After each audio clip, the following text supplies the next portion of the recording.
नमस्कार, स्वागत है आप सभी का सुविध्या चैनल में। आज हम बात करेंगे मुंशी प्रेमचंद्र की अनमोल कहानियों में से ही एक प्रसिद्ध कहानी कफन की।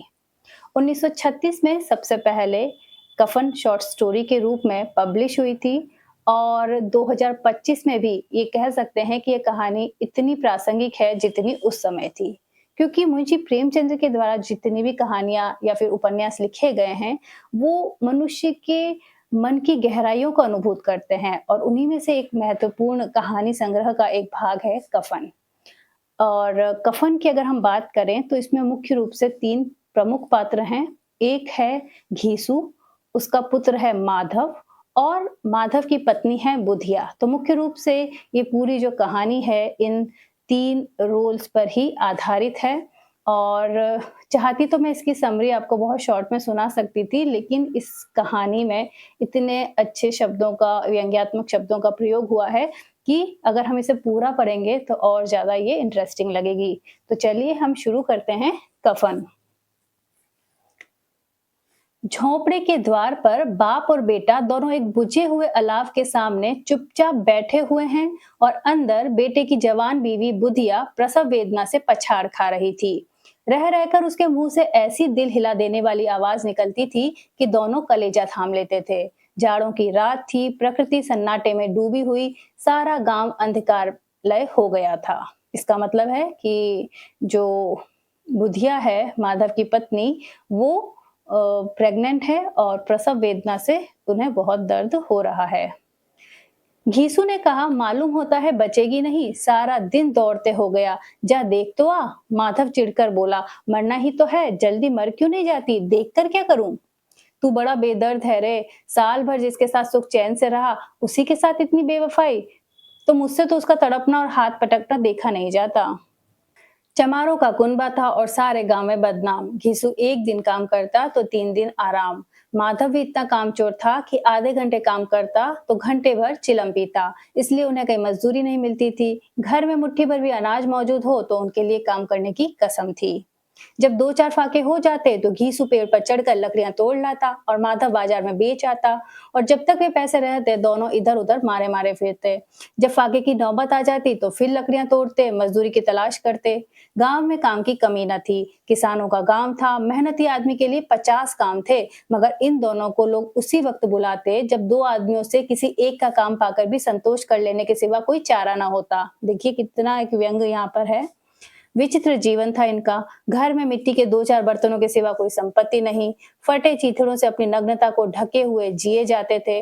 संसार की चिंताओं से मुक्त, कर्ज से लदे हुए, गालियां भी खाते, मार भी खाते, मगर कोई गम नहीं।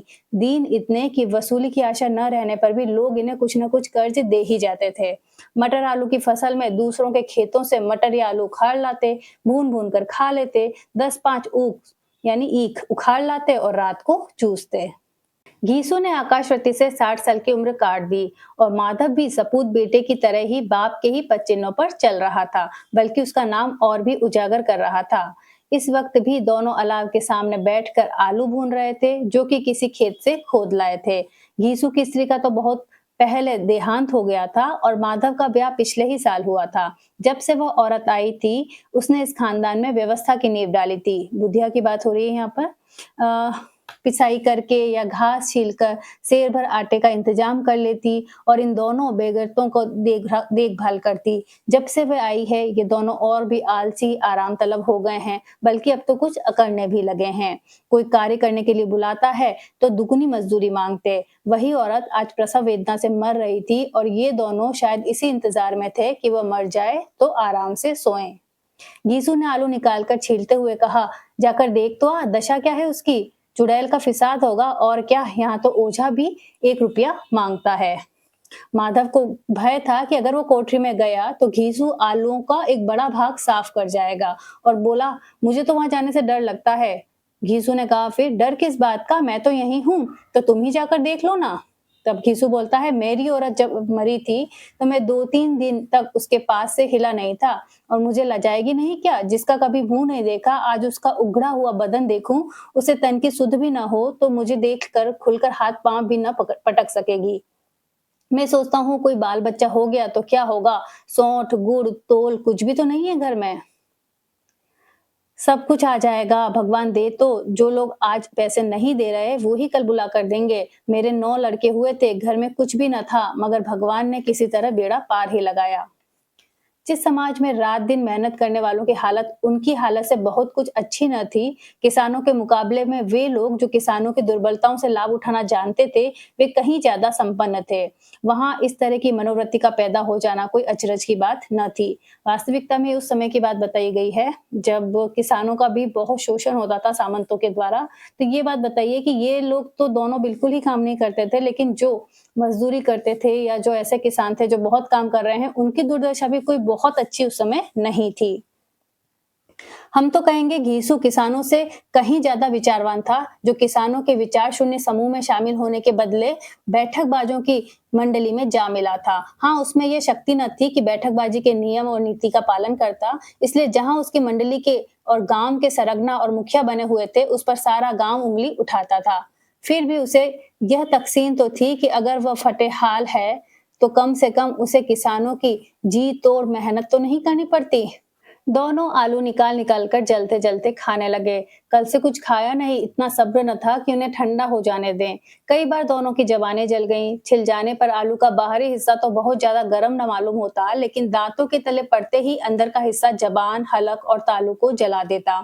और उस अंगारे को मुंह में रखने से ज्यादा खैरियत इसमें थी कि वह अंदर पहुंच जाए। वहां उसे ठंडा करने के लिए काफी सामान थे, इसलिए दोनों जल्द जल्द निकल जाते। हालांकि इस कोशिश में उनकी आंखों से आंसू निकल जाते।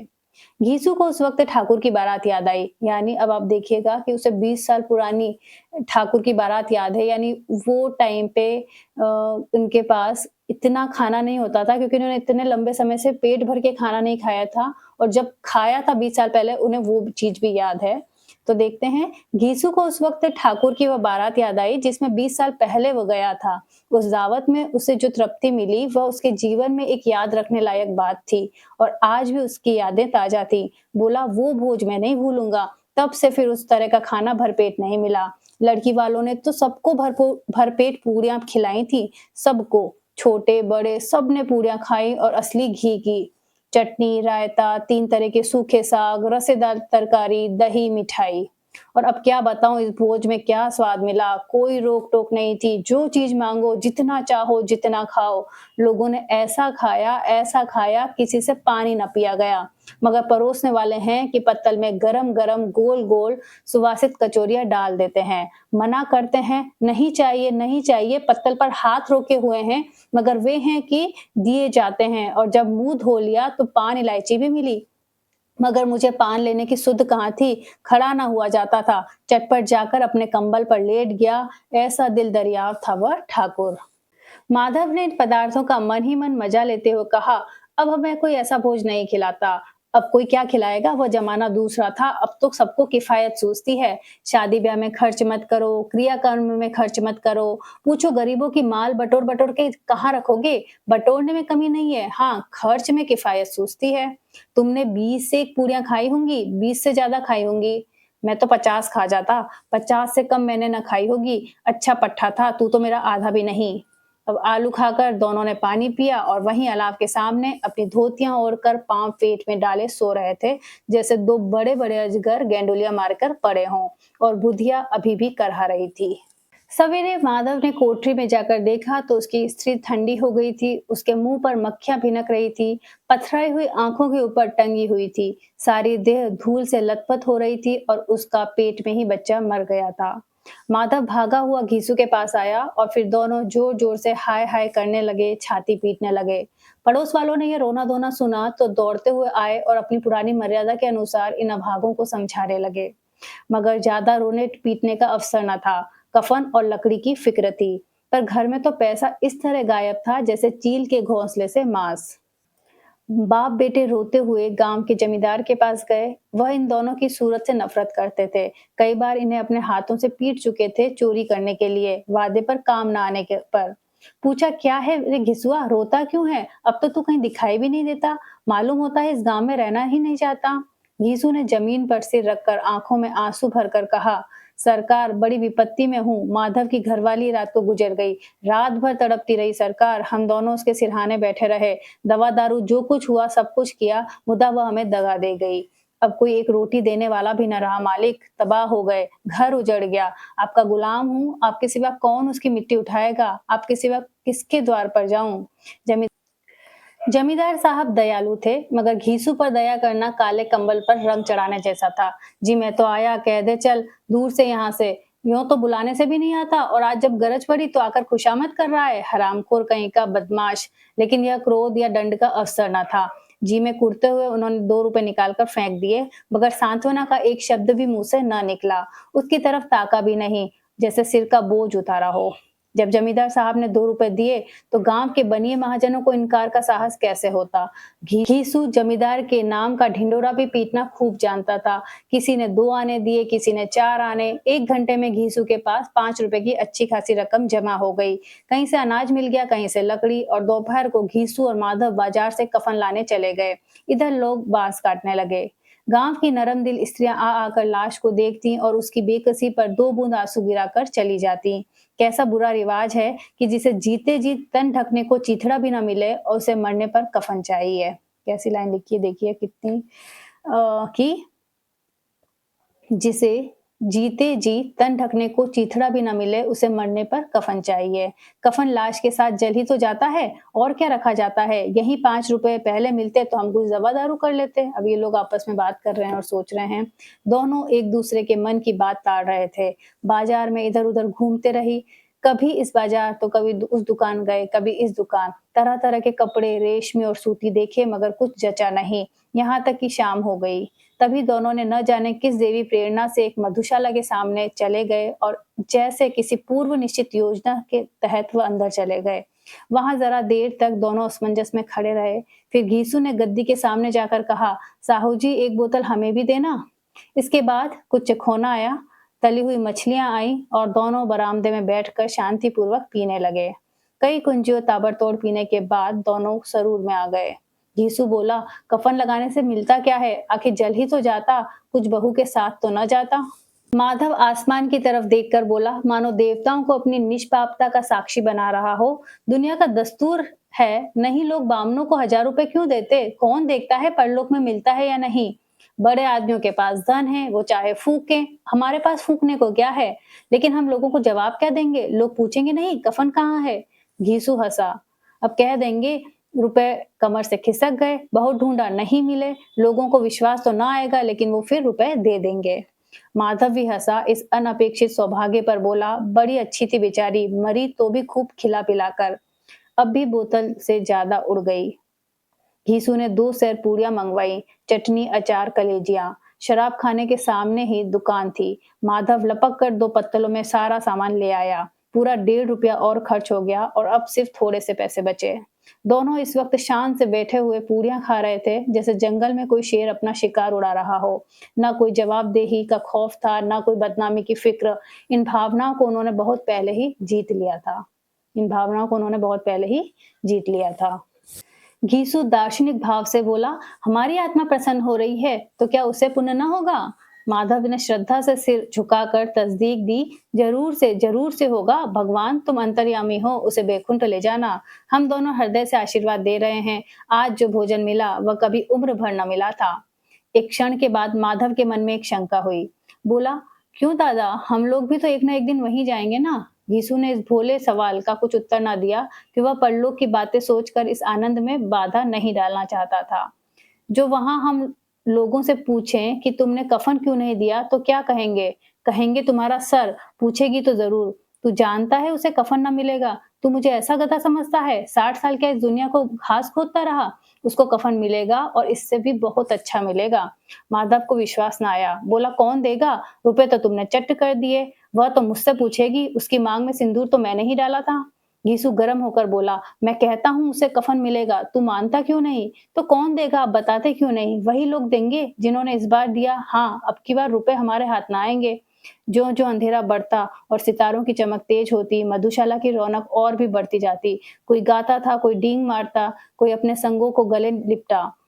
कोई अपने दोस्त के मुंह में कुल्हड़ लगाए देता था। वहां के वातावरण में सरूर था, हवा में नशा।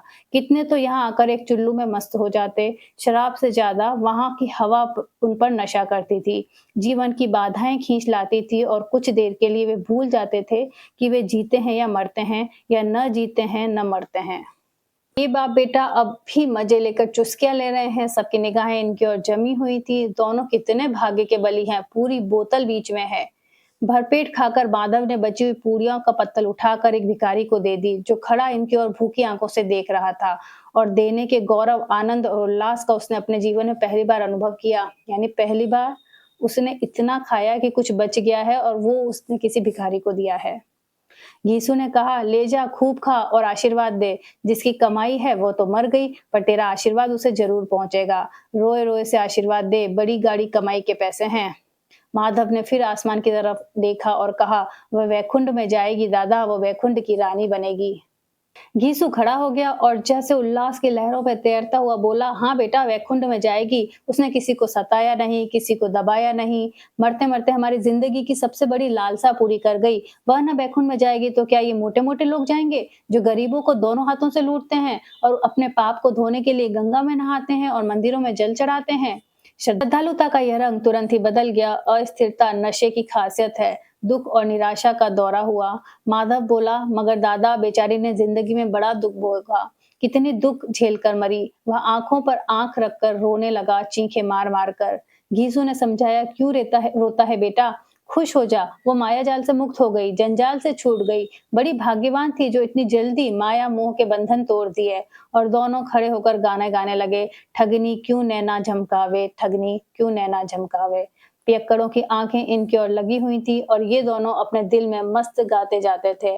फिर दोनों नाचने लगे, उछले भी, कूदे भी, गिरे भी, मटके भी, भाव भी बनाए, अभिनय भी किए और आखिर नशे से मदमस्त होकर वहीं गिर पड़े। तो ये कहानी थी प्रेमचंद की कफन। अगर आपको ये कहानी अच्छी लगी तो प्लीज इसे लाइक करें, शेयर करें, सब्सक्राइब करें। बहुत बहुत धन्यवाद।